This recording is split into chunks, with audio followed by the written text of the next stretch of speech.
한 주간 또 잘 지내셨습니까? 우리 한번 옆에 분 앞에 분한테 잘 오셨습니다. 하나님이 기뻐하십니다. 인사 한번 하겠습니다.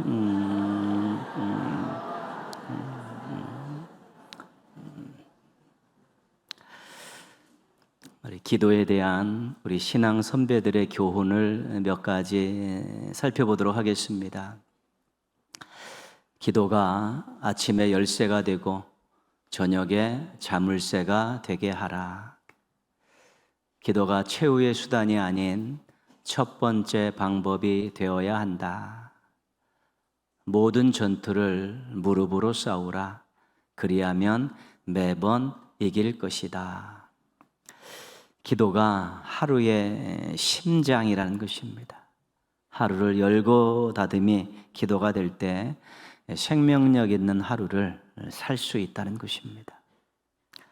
기도가 하는 일에 1번이 돼야 된다는 것입니다. 하는 일에 있어서 하나님을 가장 먼저 찾을 때 인도함과 형통함을 누릴 수 있기 때문입니다. 기도가 모든 싸움의 승리의 열쇠라는 것입니다. 영적 싸움도 있고 세상과의 싸움도 있고 자기와의 싸움도 있는데 그 기도가 어떤 싸움이든지 무릎을 꿇고 할 때 필승할 수 있고 승전가를 부를 수 있다는 것입니다. 우리가 터치전도를 하면서 터치 새벽 48일 기도회를 새벽 기도를 지금 하고 있습니다. 한 주간 했는데 앞으로 이제 6주나 남았습니다. 언제 다 할까? 이런 부담도 있지만 앞으로 6주 동안 내가 새벽을 깨우면서 또 하나님의 은혜를 많이 받겠구나 그런 또 기대감도 있는 것입니다. 우리가 같이 한 가족이고 또 한 동역자들이니까 여러분 관심을 조금만 가지시기 바라고요. 포기하지 않으셨으면 좋겠습니다. 내가 그 자리에서 기도하지 못하는 것이 좀 안타깝다 그런 마음 가지셔서 잘 살피셔서 며칠이라도 한번 동참해 주시고 또 그것도 또 정말 어려우면 매일 새벽에 이렇게 영상이 여러분들한테 다 이렇게 제공이 됩니다. 그럼 그 영상 가지고 또 새벽기도 같이 한번 시간 내서 30분 정도 되는데 또 들으시면서 이렇게 동참해 주셨으면 좋겠습니다. 일찍 자는 노력, 또 잠을 줄이는 희생, 첫 시간을 드리는 헌신, 또 간절한 간구 이런 것들이 우리들의 하루를 생명력 넘치게 하는 것입니다. 작은 것 같지만 이런 것들이 우리들이 하는 일에 형통함을 주는 것이고요. 또 이런 것들을 우리가 잘 하기 어렵지만 그래도 실천하면 우리들이 싸우는 이 선한 싸움에 우리에게 승리를 안겨주게 되어 있습니다. 기도에 대한 생각, 마음, 태도를 조금 하나님 중심으로 조금 바꾸시면서 이번 기도에 어떤 형태로든지 참여하셔서 놀라운 일들 많이 경험하시고 또 많이 간증하며 사시는 행복한 성도들 되시기를 주님의 이름으로 축원합니다. 우리가 살고 있는 이 세상은 다양한 사람들이 살고 있습니다. 수많은 사람들이 각자의 삶을 살아가고 있습니다. 그런데 관계가 좋으면 사랑, 화목, 평화 이런 열매를 맺습니다. 근데 관계가 안 좋으면 미움, 반목, 불화 이런 좋지 않은 열매들이 많이 생겨나게 됩니다. 우리가 살기 좋은 세상을 원하고 있습니다. 나름대로 말로는 정치하는 분들도 살기 좋은 세상을 만들겠다 하고 나름대로 어떤 노력을 하는 분들도 살기 좋은 세상을 만들기를 원해서 노력하고 있지만 결국은 관계가 좋아야지만이 살기 좋은 세상이 되는 것이죠. 사람들 사이의 관계가 좋고 사람들과 공동체의 관계가 좋고 공동체끼리 관계가 좋고 또 이 지구촌에서도 관계가 좋아서 전쟁하는 일이 없어야만이 살맛나는 세상, 좋은 세상을 만들 수 있게 되는 것입니다. 개인적으로 좀 축소해 보면요, 우리들은 자기 자신과 다른 사람들과 함께 살아가는 것이 이 세상입니다. 나와 다른 사람들이 어우러져 살고 있는 것이죠. 그래서 자신을 고립시켜 사는 것은 좋지 않습니다. 어떤 자신만의 울타리 안에 갇혀서 누군가 교제하지 않고 그 안에서 만족을 누리며 사는 것은 좋지 않습니다. 신앙인들은 더더욱 안 좋습니다. 독불장군식으로 사는 것도 그리 좋은 것은 아닙니다. 자기 주장만 가지고 자기 고집만 내세우며 살면 좋은 관계가 형성될 수 없습니다. 시기하고 질투하고 미워하며 사는 것은 꼴불견입니다. 이것은 사람들의 인상을 찌푸리게 하는 것이고요. 싸우고 상처 주고 죽이는 이런 것은 실은 있어서는 안 되는 것입니다. 이런 것 때문에 사람들이 불행하고 세상이 정말 살맛나지 않는 세상으로 바뀌기 때문에 그렇습니다. 그런데 이런 모습들이 우리 주변에서 심심치 않게 보인다는 것입니다. 사라지고 있지 않다는 것입니다. 어떻게 보면 살기 좋은 세상을 위해서는 관계 개선이 필요합니다. 깨져버렸던 관계, 불화한 관계, 반목하는 관계들이 인간관계가 회복되어지고 인간과 공동체의 관계들이 회복되고 국가 간의 그런 관계들이 잘 개선될 때 우리가 살기 좋은 세상을 만들 수 있는 것입니다. 그래서 우리 모든 이 지구촌에 사는 사람들, 특히 신앙인들은 주변에 있는 사람들과 인간관계를 잘 맺어야 되고 자기가 속해 있는 공동체와도 관계를 잘 맺어야 되고 또 좋은 관계를 맺어지는 세상이 되기 위해서 나름대로 노력해야 되는 것입니다. 하나님 말씀에서는 화평케 하는 자를 강조하고 있습니다. 화평하게 하는 자, 복이 있다. 화평하게 하는 자가 좋은 관계를 만들어가는 자라고 이야기할 수 있습니다. 하나님 나라를 여러 가지 많은 각도에서 설명을 합니다. 완전하게 하나님 나라를 인간의 언어로 설명할 수는 없습니다. 성경도 완전하게 설명하고 있지는 못합니다. 그런데 하나님 나라의 특징 가운데 한 개가 무엇이겠습니까? 관계가 좋다는 것입니다. 하나님과 성도들의 관계가 좋으니까 찬양을 드리시고 하나님께서 사랑으로 안아주시고 함께 찬양을 드리는 사람들이 흰 옷을 입고 손에 종려가지를 들고 함께 하나님을 한마음 돼서 찬양하는 것이죠. 하나님 나라의 아주 중요한 특징 가운데 한 개는 관계가 좋다는 것입니다. 그래서 우리가 좋은 관계를 맺고 관계가 좋은 공동체에 속하면 마음이 기쁘고 평안합니다. 하나님 나라를 맛보고 있다는 증거입니다. 오늘 말씀은 빌립보 교회라는 신앙 공동체에 주신 말씀인데 그 신앙 공동체 안에 있는 교회의 지체들인 성도들에게 주신 말씀입니다. 내용은 간단합니다. 좋은 관계를 맺고 살아라.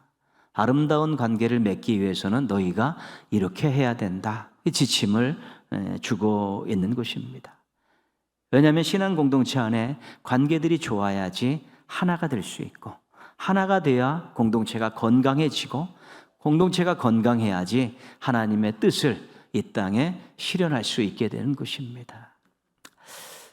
여러분들 오래된 만남을 지금 지속하고 있습니까?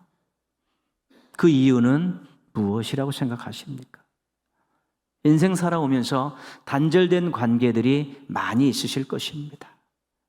그 원인이 어디에 있다고 생각하십니까? 좋은 인간관계를 위해서 여러분 얼마나 많이 노력하고 있습니까? 우리가 인생 살면서 신앙인으로서 하나님 앞에 서면서 이런 부분들은 꼭 점검하고 나가야 됩니다. 마태복음 5장에서 예수님께서 강력하게 질문 형식으로 책망하신 말씀이 있습니다. 세리도 이와 같이 아니하느냐? 이방인들도 이와 같이 아니하였느냐? 바리새인보다 더 나아야 하지 않느냐? 이런 말씀이죠. 다른 사람을 대하는 태도를 이야기하는 것입니다. 다른 사람들에게 좋은 일을 하는 얘기고 다른 사람과 관계를 맺기 위해서 노력하는 그런 모습들을 바라보면서 야, 그 정도는 세리도 한다. 그 정도는 믿지 않는 사람들도 한다. 신앙이 좋다고 이야기하는 사람들이 많이 있는데 그런 사람들도 훨씬 더 나아야 되지 않겠느냐. 예수님께서 하신 말씀은 우리 그리스도인들이 이 관계에 있어서 탁월해야 된다는 것입니다. 관계를 맺고 관계를 유지함에 있어서 탁월해야 된다는 것입니다. 왜냐하면 신앙은 공동체입니다. 공동체. 하늘에 계신 우리 아버지여 그럴 때 나의 아버지는 개인적이지만 모이면 우리 아버지죠. 신앙은 공동체성이 중요한데 여기서 서로 인간관계를 맺기 위한 서로의 노력들을 하지 않으면 신앙의 유익을 얻을 수 없다는 것이지. 오늘 말씀은 하지 말라를 한 가지 이야기하고 해야 한다를 두 가지를 이야기하고 있습니다. 무엇을 하지 말라고 하는가? 좋은 인간관계를 위해서 무엇을 하지 말아야 된다는 거예요. 3절 말씀 보시면 아무 일에든지 다툼이나 허영으로 하지 말고, 어떤 일을 할 때 자기 잘난 맛에 하지 말고 제발 다투면서 하지 말라는 것입니다. 그 이야기를 하는 것이죠. 특별히 신앙 공동체 안에 더 그렇지 않습니까? 하나님의 일을 하는데, 아니면 어떤 일을 세상에 나가서 하는데 자기 잘난 맛에 막 사람들 고려하지 않고 막 밀어붙인다든가, 그래서 서로 다투면서 그 일을 하지 말라는 것입니다. 싸우는 것 자체가 아무런 유익이 없기 때문에 그렇습니다. 당사자들도 싸우다 보면 마음 상처받고요, 그 하는 일은 완전히 망한 것이고요, 공동체는 분위기가 엉망이 되어버리기 때문에 모든 관계들이 다 조각조각 나는 것이 허영으로 하다가 다툼이 일어나는 것입니다. 이 싸우는 사람들의 마음속에는 두 가지 마음이 있습니다. 이기심과 경쟁심입니다. 이기심과 경쟁심이 극도로 올라가면 결국은 같이 일하는 사람들과 싸우게 되는 것입니다. 이런 이기심과 경쟁심에서 나오는 태도가 바로 자기 먼저라는 태도입니다. 자기 먼저를 해결하지 못하고 앞세우면서 고집하게 되면 나중에 괴물이 하나 나타나는데 그 괴물이 바로 교만이라는 괴물입니다. 영성신학자인 C.S. 루이스라는 분이 교만에 대해서 이렇게 이야기합니다. 교만은 모든 죄악의 병아리들을 부화하는 어미닭의 품이다. 어미닭이 품에 달걀을 품고 병아리들 부화하지 않습니까? 그러니까 교만이라는 것은 많은 죄를 지을 수 있는, 많은 죄를 양산할 수 있는 그런 공장과 같은 거라는 것이죠. 사람이 교만에 빠지면 다른 사람들과 관계돼서, 공동체와 관계돼서 정말로 많은 해서는 안 될 일들을 굉장히 많이 하게 되는 것입니다. 그래서 하나님께서 교만한 자는 물리치시고 겸손한 자에게는 은혜를 주신다, 이 말씀을. 교만한 자는 물리치신다. 왜요? 죄를 양산해내고 있기 때문에 물리치는데, 이기심과 경쟁심을 다스리지 못하고 자기 먼저라는 태도를 극복해내지 못하면 나중에는 결국에는 교만이라는 괴물을 떠안게 되고, 그것 때문에 많은 죄를 양산하면서 관계를 다 조각조각 내는 엄청난 일을 하게 되는 것입니다. 우리가 좋은 인간관계를 맺기 위해서 자기 먼저라는 이 태도를 넘어서야 되는 것입니다. 우리가 인간관계를 맺다 보면 저 사람은 자기밖에 몰라, 이런 이야기를 들으면 그 사람과 교제하기 싫습니다. 저 사람은 양보도 한 번 안 해. 그러면 그 사람과 교제할 마음이 생겨나지 않습니다. 저 사람은 지만 최고야. 근데 그런 볼멘소리가 나오면 그 사람과 관계를 맺기가 쉽지 않습니다. 근데 그런 소리가 나오는 사람이 우리가 관계를 맺기가 쉽지 않고 관계 맺기 싫은데, 살다 보면 은연중에 우리들도 그런 소리를 듣는 말과 행동들을 하게 된다는 것입니다. 그래서 조심해야 되는 것입니다. 그래서 자기 관리를 잘 해야 되는 것입니다. 아침에 나오실 때 거울 보시지 않습니까? 왜 거울을 봅니까? 뭐가 좀 안 좋은 게 있지는 않은가? 잘 정돈됐는가? 거울을 보면서 자신을 정돈된 모습으로, 깔끔한 모습으로 그렇게 외출할 수 있는 준비를 하는 것이지요. 신앙인들이요, 개인 경건 생활을 하면서 말씀을 놓고 그 말씀의 거울에 자기의 신앙과 삶을 비춰보면서 거기서 하나님 기뻐하시는 일이 발견되면 기도하면서 그것들을 해결하는 것입니다. 매일 말씀 생활, 기도 생활을 정해놓고 하는 이유는 그것입니다. 자기를 돌아보는 것이, 말씀의 거울 삼아서 자기를 돌아보고 정돈되지 않고 지저분한 거 있으면 기도를 통해서 해결해 가는 것입니다. 무엇을 하라고 하십니까? 두 가지를 이야기하는데요. 3절 말씀 첫 번째입니다. 오직 겸손한 마음으로 각각 자기보다 남을 낮게 여기고.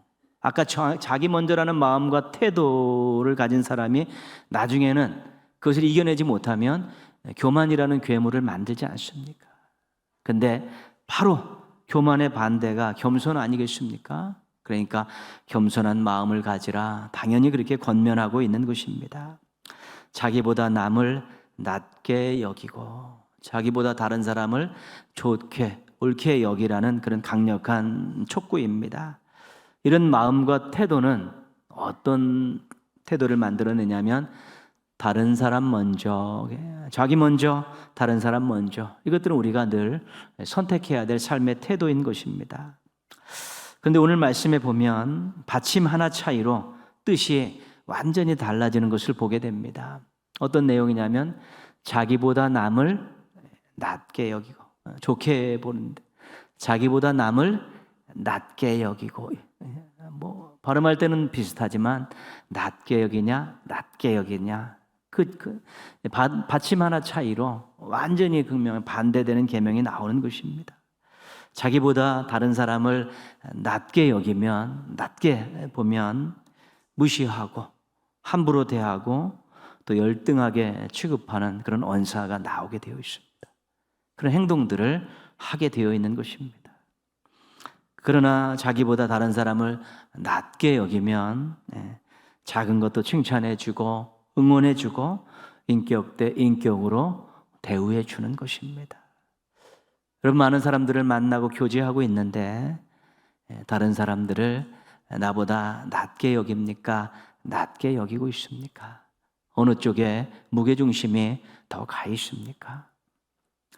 두 번째는 4절입니다. 해야 하는 것 4절에 두 번째가 나와 있는데요. 각각 자기 일을 돌볼 뿐더러 또한 각각 다른 사람들의 일을 돌보아.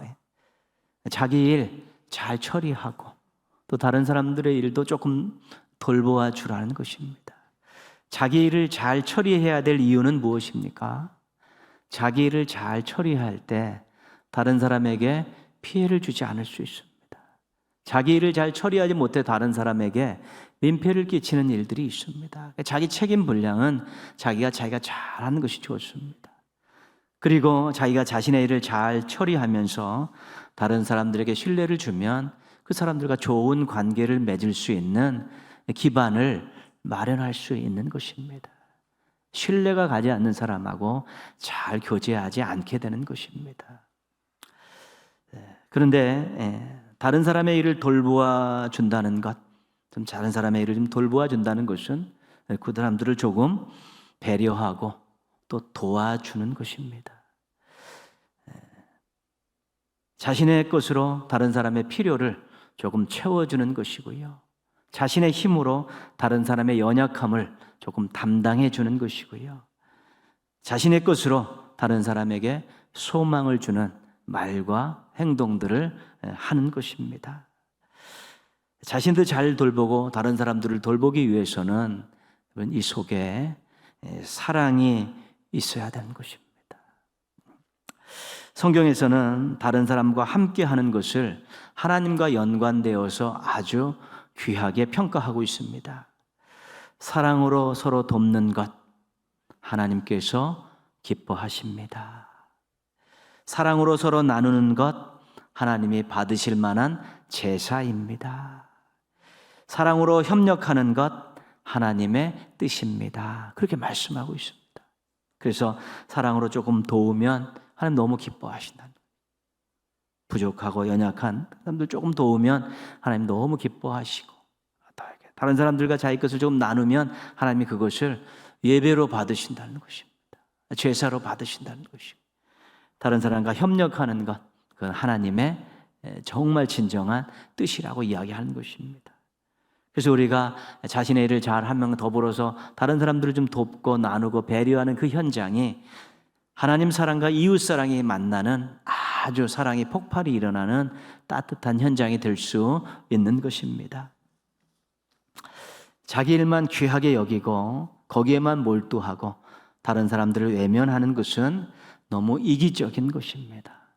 근데 자기를 완전히 무시하고 다른 사람에게만 올인해서 챙겨주는 그런 것들도 실은 오래가지는 못합니다. 이 비율을 잘 조절할 수 있어야 되는 것입니다. 우리가 누군가를 하나님 앞에 무언가를 드릴 때, 하나님을 위해서 무엇을 할 때, 다른 사람들을 더 배려하고 다른 사람들을 도울 때 내 속에서 짜증이 나고 내 속에서 아깝다는 생각이 들고 내 속에서 불평과 원망이 나면 그것은 도를 넘은 것입니다. 자신의 것을 잘 책임진다는 것은 또한 하나님께서 자신에게 주신 것들을 자녀로서 누려야 될 분봉이 있는 것입니다. 그것들을 누리는데, 그것들을 나누고 싶은 마음이 있을 때 그것을 나누는데 즐거운 마음이 될 때 나누는 것입니다. 이것이 왜 다른 사람은 안 하냐 불평하고 원망하고 아깝다는 생각이 들고 이건 나한테 왜 이런 거 요구하냐 짜증하는 마음이 생기면 멈춰야 되는 것입니다. 조금 수위를 낮추고 퍼센테이지를 낮춰서 다시 즐거운 마음으로 배려할 수 있도록. 자기만 100으로 생각하는 것은 신앙인의 태도는 아니지 않습니까? 1이라도 2라도 10이라도 20이라도 그 퍼센트를 늘려갈 때 즐겁고 기쁜 마음으로 할 수 있는 그런 자세가 되도록 지혜를 잘 발휘할 수 있어야 되는 것입니다. 다른 사람을 낮게 여기면 또 그 사람과 좋은 관계를 여기게 되는 것이고, 다른 사람의 부족함을 채워주고 연약함을 도와주면 또 그분과도 좋은 관계를 유지할 수 있습니다. 왜냐하면 그런 사람들은 다 서로 통하기 때문에 그렇습니다. 이 방송인 가운데 우리 박경림 씨가 있습니다. 우리 여자 코미디언인데요. 이분이 연예계 마당발이라고 소문이 나 있고 연예계 최고 인맥을 가진 사람이라고 이야기합니다. 2007년 7월 15일 날 결혼식을 했는데 하객이 2,000명이 모였습니다. 거기에 히딩크 감독도 오고 당시 서울시장이었던 이명박 씨도 오고 뭐 정관계 예능의 모든 사람들이 다 모였죠. 동료 연예인들이 야 이대로 대선에 나가면 당선되겠다 그런 농담을 할 정도였습니다. 이분과 어느 매체에서 인터뷰를 했습니다. 어떻게 그렇게 많은 사람들과 꾸준하게 관계를 잘 맺을 수 있습니까? 어떻게 그렇게 인맥 관리가 잘 되어 있습니까? 이렇게 물었을 때 이분이 두 가지를 이야기합니다. 하나는 나는 인사를 잘합니다. 나는 누구를 만나든 자존심 내세우지 않고 먼저 웃으면서 인사합니다. 우리 부모님께서 어렸을 때부터 돈과 시간을 투자하지 않고 좋은 사람들을 많이 만날 수 있는 그 관계를 유지할 수 있는 방법은 인사하는 것이라고 그렇게 가르쳐 주셨습니다. 누구를 만나든 나는 먼저 웃으면서 인사합니다. 그때 상대방도 마음을 열고 웃으면서 인사하면서 그 다음 관계를 계속 지속시켜 나갑니다. 제가 만나는 사람들에게 많이 베풀고 나누고 섬기고 그랬는데 어느 순간에 뒤통수를 맞는 일이 많았습니다. 배신감을 느끼는 일들을 하는 사람들이 배은망덕한 사람들이 너무 많았습니다. 그래서 그것 때문에 속상하고 상처받고 그러다 그 사람들과 또 손절하는 그런 일들이 생겼는데 그래서 한 가지 깨달았습니다. 내가 누군가에게 무엇을 베풀 때 절대 대가를 바라지 않겠다. 베풀었을 때, 나누었을 때 그 상대방에게 무엇을 받을 생각은 줄 때부터, 베풀 때부터 하지 않기로 작정을 했다는 것입니다. 그러니까 그 사람이 조금 다른 모습을 보여도 절대로 서운함이 생기지 않았다는 것이죠. 절대로 배신감을 느끼지 않고 자기가 다 포기했으니까 그래서 그 관계를 계속 유지할 수 있었다는 것입니다. 그래서 엄청나게 많은 인맥을 맺고 그들과 좋은 관계로 인생의 큰 풍요로움을 누리며 살고 있다라고 그렇게 말하고 있습니다. 우리도 그렇게 살고 싶은데 실행이 쉽지 않습니다. 잘 안 되기도 하고 그렇죠. 빌립보서에서는 다른 사람을 좀 낮게 여기고 다른 사람의 일을 좀 돌보아주는 그런 일들을 하기 원하시기 때문에 우리들도 그렇게 살기를 원하는데 또 잘 안 될 수가 있습니다. 그런데 이 빌립보서에서는 그래서 예수님을 모델로 제시하고 있습니다. 그리고 5절 말씀 같이 한번 읽어보겠습니다. 자막을 보고 너희 안에 이 마음을 품으라 곧 그리스도 예수의 마음이니. 그죠? 예수님의 마음을 품으면 그렇게 할 수 있다는 것입니다. 예수님의 마음을 어떻게 품겠습니까? 우리가 예수님의 그 사랑을 경험한 사람입니다. 십자가 사랑을 경험한 사람들입니다. 예수님의 그 사랑 때문에 얼마나 행복하고 얼마나 소망을 갖고 살고 있습니까? 그 예수님의 희생에 그 선물이 얼마나 구원이라는 영생이라는 이 선물이 얼마나 대단한 것인가를 우리가 이미 다 알고 있습니다. 예수님의 마음을 품고 사랑하고 섬기면 사람들이 정말 행복하다, 내가 행복을 느꼈듯이 그럴 것이다, 그런 마음을 가지시고 뭘 해야 되냐면 기도해야 되는 것입니다. 그리스도의 사랑을 내 마음에 부어주시옵소서. 내 사랑 가지고는, 내 마음 가지고는, 내 능력 가지고는, 내 의지 가지고는 정말로 많은 사람을 사랑하기가 어렵습니다. 성령님께서 그리스도의 사랑을 제 마음속에 부어주셔서 제 마음이 그리스도의 마음이 되게 하셔서 이제 정말 나보다 남을 좀 낫게 여기고 다른 사람의 일을 돌볼 수 있는 그런 삶을 살게 해달라고 기도해야 되는 것이죠.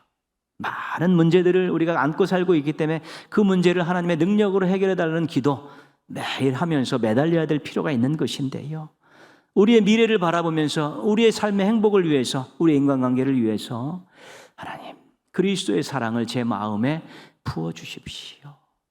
그래서 나만 좋아하는 사람만 사랑하지 않게 해주시고 또 나를 싫어하는 사람도 또 사랑할 수 있게 해주시고, 그래서 좋은 관계들을 개선해 나갈 수 있게 해달라고 기도할 필요가 있는 것입니다.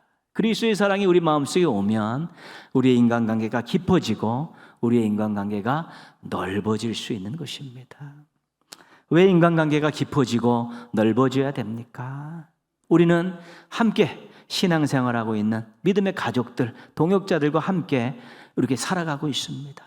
매일 만나 예배드리고 또 각자의 이렇게 여러 가지 모습들로 만나서 동역하고 그렇습니다. 이 관계는 깊어져야 되는 관계입니다. 가족애를 느끼면서 동역자애를 느끼는 깊어지는 관계가 돼야 되는 것입니다.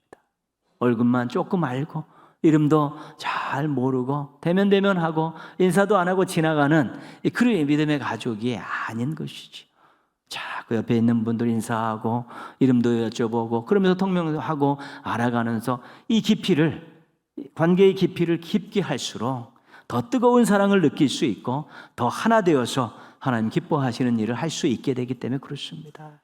그리스도의 사랑이 우리 마음속에 넘칠 때 우리 주변에 있는 성도들, 동역자들과의 관계를 더 깊이 할 수 있는 것입니다. 그리스도의 사랑이 우리 마음속에 넘쳐나면 우리에게 관계가 넓어집니다. 관계가 넓어진다는 의미는 뭐냐면 우리의 복음의 대상자들이, 복음 전파의 대상자들이 많아진다는 것입니다. 매일 믿는 사람들과 만나서 먹고 마시고 같이 일하고, 이번에 예비교인 5명 한번 써내십시오 그럴 때 퍽 막혔던 분들 계실 것입니다. 왜냐하면 맨날 우리 믿음의 사람들과 함께만 교제해서 쓸 사람이 없을 수도 있습니다. 그러나 우리가 동네에서 만나시는 분들, 또 이래저래 부딪히는 분들과 늘 인사하면서 또 조금씩 그 관계의 끈들을 유지하게 될 때 우리가 그분들의 이름을 적어놓고 기도하면서 터치할 수 있는 것이죠. 터치 전도가 행사가 아니라 삶이 되라고 기도하는 이유는 그런 것입니다. 나의 인간관계를 넓혀놓고 관계의 끈을 계속 유지해놓고 그분들을 보면서 늘 사랑으로 친절로 축복을 이렇게 터치하면서 그분들이 돌아올 때까지 하는 것입니다. 그게 삶이 되는 것이죠. 1년 안에 끝나는 일이 아니라 계속해서 하는 일입니다. 믿지 않은 사람들이 얼마나 많은지 모릅니다. 신앙생활 하다가 그만두고 신앙생활을 접고 교회 나가지 않는 사람들이 얼마나 많은지 모릅니다. 우리가 조금 더 주변을 살펴보면서 그런 분들과 우리가 인사하면서 관계의 끈들을 이렇게 맺어가며 우리의 관계를 넓혀놓고 그리스도의 사랑을 가지고 계속해서 그분들을 터치해 나갈 때 우리가 한 명을 세례교인으로 세우는 일뿐만 아니라 또 다시 회복시키는 일들, 또 많은 분들에게 인생 최고의 선물을 줄 수 있는 이 가능성이 넓은 것입니다. 자기 외에 다른 사람에게 구원을 선물하는 일은 얼마나 행복한 일이고 얼마나 중요한 일인지 모릅니다. 근데 그런 대상자를 평상시에 많은 인간관계를 통해서 많이 맺어놓으면은 우리가 너무도 삶을 통해서 그 일을 하면서 자기 인생을 살아가면서 그 일을 하면 그리스도의 사랑을 가지고 슬슬 터치해 가면서 살아가게 될 때 그것이 하나님 나라의 큰 일이 되고 하나님께 큰 기쁨이 되고 자신에게 행복이 되는 일이 될 수 있는 것입니다.